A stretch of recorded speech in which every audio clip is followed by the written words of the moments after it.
Ukrainian soldiers were seen fortifying their positions on the battlefield towards the south. The local theatre commander said that Ukrainian intelligence has issued a warning. They say that Russia is planning a wave of attacks. Heavy military equipment has been brought in to improve Ukraine's defenses. This comes just a week after Kyiv's forces had to retreat from the eastern region of Avdiivka after suffering heavy losses. Russian President Vladimir Putin inspected a manufacturing plant that makes strategic bombers. He climbed inside a nuclear-capable bomber and met the engineers who were working on it. Then Putin said that Russia will continue with its attacks on Ukraine. Meanwhile, Russia says that it has shipped over 200,000 tons of free grain to 6 African countries.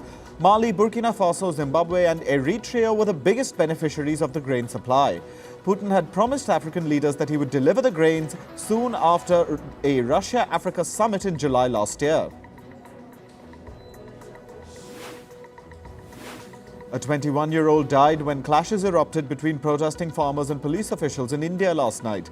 Fresh clashes erupted on the border between the northern states of Punjab and Haryana.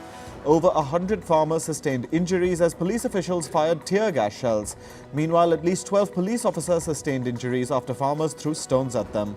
The farmers have announced that they are halting their march to the Indian capital, New Delhi, for the next 2 days. Satellite images show that Egypt is constructing a wall on its border with Gaza. This is in contrast to Egyptian claims that they were not building a wall at the Rafah border crossing. The satellite imagery also shows trucks carrying aid waiting to cross into Gaza.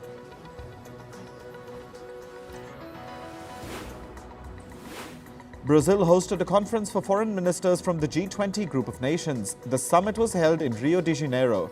During the meeting, Brazil emphasized on the need to overhaul the United Nations, including the UN Security Council. Brazilian President Luiz Inacio Lula da Silva also criticized the UN for failing to reach a ceasefire in Gaza. Meanwhile, the Brazilian president met U.S. Secretary of State Antony Blinken on the sidelines of the G20 summit. The two leaders discussed bilateral cooperation and the enhancement of U.S.-Brazil ties. Lula and Blinken also discussed promoting democracy in South America and working together on clean energy. At least 15 people were killed after an illegal gold mine collapsed in Venezuela. Another 11 sustained injuries as the gold pit caved due to a landslide. Venezuelan officials say that thousands of workers were taking part in illegal and undocumented mining when the collapse occurred. The officials have sealed off the area around the gold pit. 1 million commuters were left stranded across Argentina yesterday. This was because metro and train drivers went on a nationwide strike demanding an increase in wages. The drivers say that they are unable to cope with the rising cost of living due to soaring inflation. The strike impacted Argentina's capital, Buenos Aires, the most, with many residents, including school-going children, unable to commute. Hundreds of union workers went on a strike in Peru's capital, Lima, yesterday. The workers demanded higher wages and urged their president to resign for failing to control the rise in the cost of living. The protesters also called for snap general elections to choose a new leader in Peru. Almost 8,000 doctors staged a walkout in South Korea today. They are protesting the government's plan to admit more students into medical colleges. South Korean authorities say the country has a low doctor-to-patient ratio. Meanwhile, doctors say that the government wants to increase competition among medical professionals. So far, over 9,000 doctors have tendered their resignation in protest against the government. The United Kingdom has confirmed that its Trident nuclear defense missile system misfired during testing. Britain's Defense Ministry admitted that the boosters of the missile failed to ignite during a scheduled test last month. A review of the nation's nuclear defense system is now being undertaken. A test of the missile system was undertaken in 2016 as well, which also ended in failure.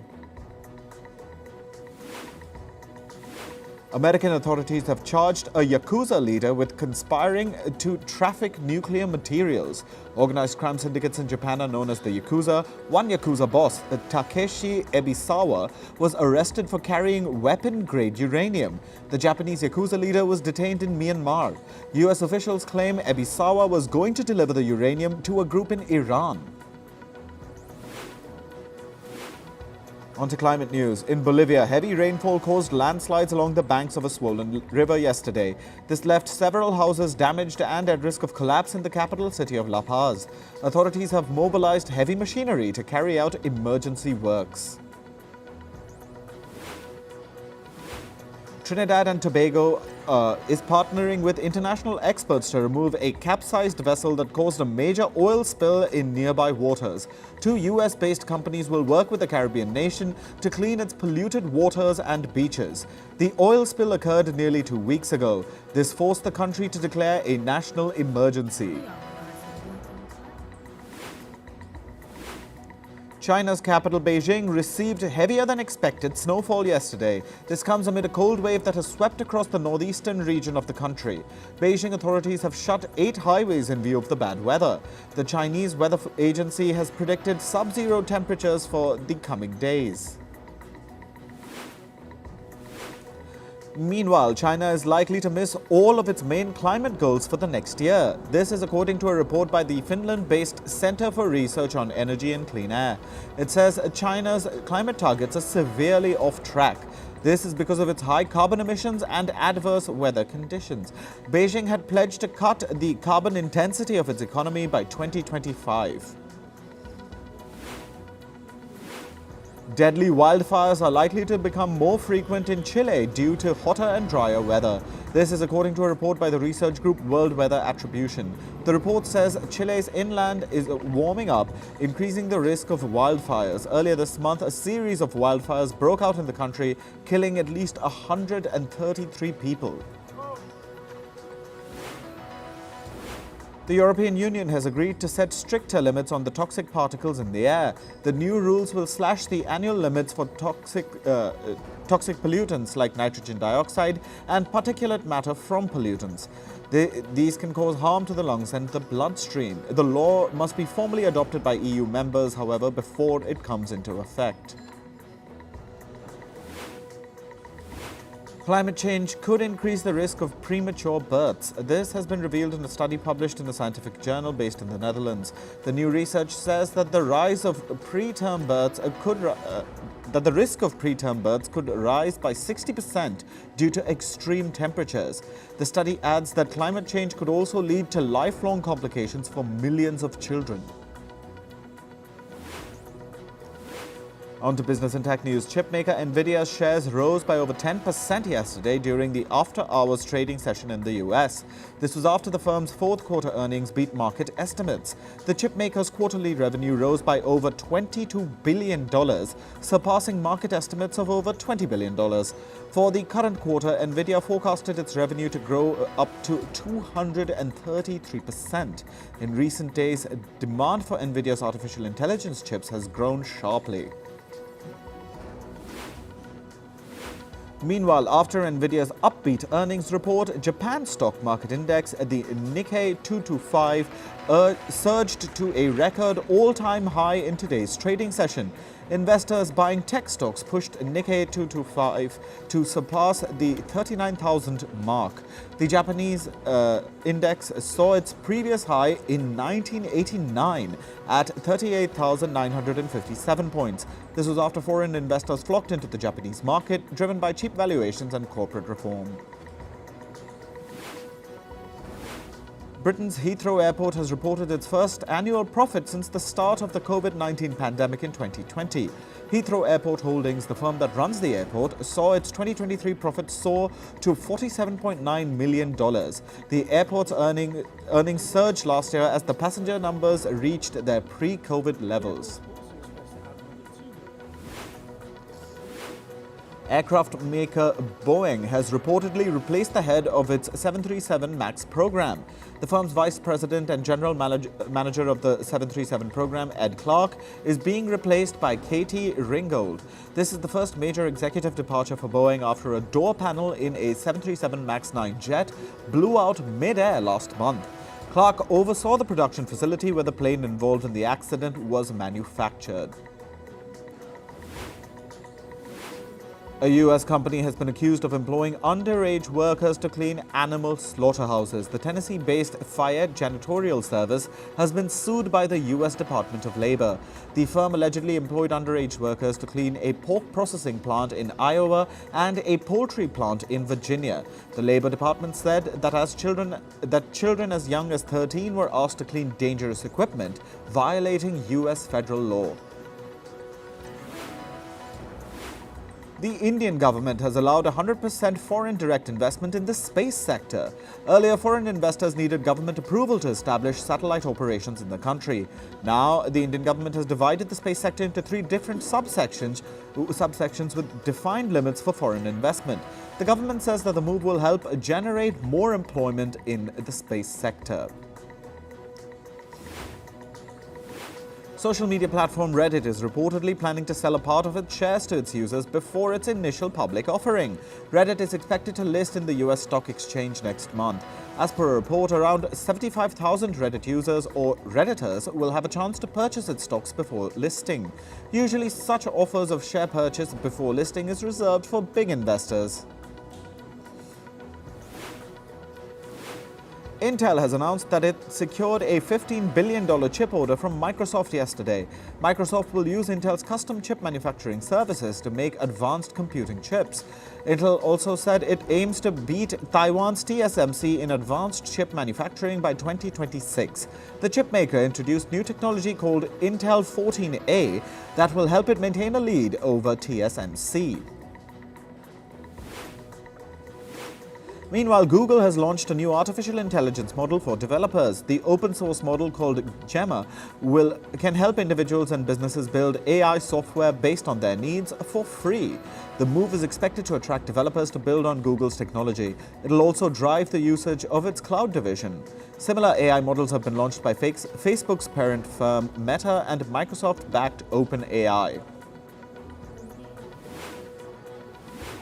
Apple has rolled out an update for its texting platform iMessage. The iPhone maker says that the update will guard iMessage users against hacking threats using quantum computing. Quantum computing uses quantum mechanics to solve problems that classical computers or supercomputers can't solve. In recent days, government agencies have advocated for protection against future threats from advanced computers. Moving to sports, let's start with cricket. Afghanistan beat Sri Lanka by just 3 runs in yesterday's T20 thriller. Ramanullah Gurbaz scored 70 runs as Afghanistan put up a target of 201 runs. During the chase, Kamindu Mendes scored an unbeaten 65 but failed to lead his side to a win. Sri Lanka, however, have won the 3-match T20 series 2-1. Australia beat New Zealand by 6 wickets in yesterday's T20 match. Rachin Ravindra and Devon Conway scored half-centuries as the Black Caps scored 215 runs in their innings. Australia chased down the target on the final delivery of the match. Mitchell Marsh scored an unbeaten 72 to win the match for the Baggy Greens. Australia now lead the 3-match T20 series 1-0. India will play England in the 4th Test match starting tomorrow. The game will be played in the Indian city of Ranchi. Indian pacer Jasprit Bumrah has been rested. Meanwhile, England captain Ben Stokes says he's unable to read how the Ranchi pitch will behave. Stokes said, and I quote, "I haven't seen a pitch like this before." India lead the 5-match Test series 2-1. In football, Liverpool beat Luton Town 4-1 in yesterday's Premier League match. Luton Town took an early lead with a goal in the 12th minute. In the second half, the Reds came back with 4 goals to seal the win. Liverpool have now climbed to the top of the points table. FC Porto beat Arsenal 1-0 in the first leg of the Champions League match yesterday. The match was scoreless in the first half. In the 94th minute, Galeno scored for the Portuguese club. Porto now have a 1-0 lead over Arsenal and they will face each other again on the 13th of March.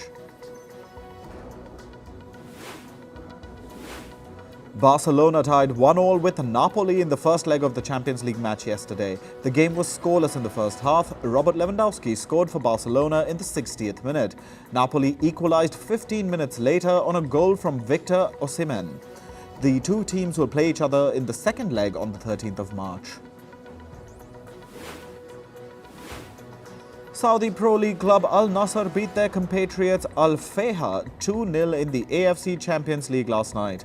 Al Nassr's Portuguese players put on a show with Otavio opening the scoring charts in the 17th minute. In the second half, Cristiano Ronaldo scored as he sped past two defenders to beat the goalkeeper. With the win, Al Nassr have now reached the quarter-final of the tournament. In tennis, world number 1 Iga Świątek advanced to the Dubai Open quarter-final. Poland's Świątek beat Ukraine's Elina Svitolina 6-1, 6-4 in straight sets. The contest lasted an hour and 24 minutes.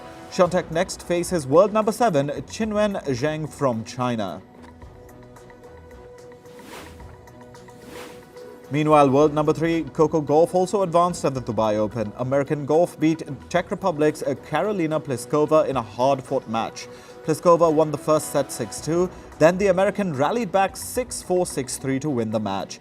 Gauff next faces Russia's Anna Kalinskaya in the quarter-final. In golf, Charlie Woods, who's the son of a pro-American golfer Tiger Woods, is all set to make his big entry. Charlie Woods will compete in a pre-qualifier event in an attempt to secure a place in the PGA Tour's Cognizant Classic. The qualifiers will begin today. Out of the approximately 100 golfers that will be competing, only 4 will advance to the Cognizant Classic. The PGA tournament will be played next week in the US state of Florida. In the world of entertainment, director Greta Gerwig's Barbie led the 26th Costume Designers Guild Awards, which took place in the Hollywood city. It was followed by Poor Things for period film and Saltburn for contemporary film.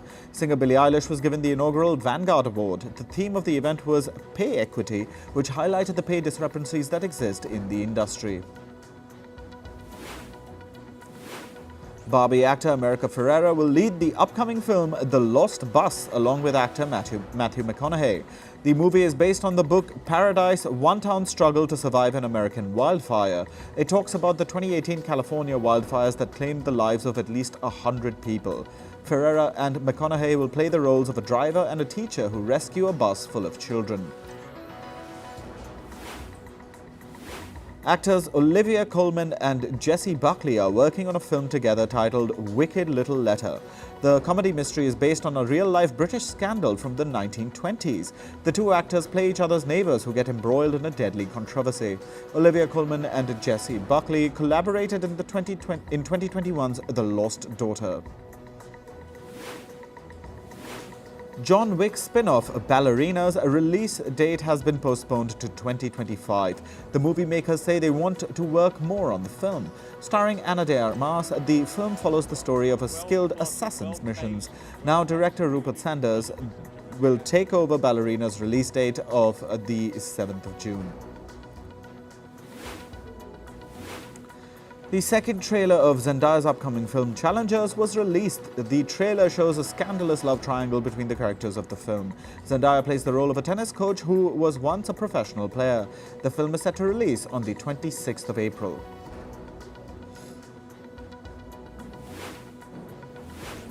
Barry Keoghan's character of the Joker might return to the upcoming Batman sequel. Joker appeared briefly in the first film as an unnamed Arkham prisoner. Keoghan teased his return in an interview by saying that it might be exciting, and his smile says it all. The Batman Part 2 will release on the 3rd of October next year.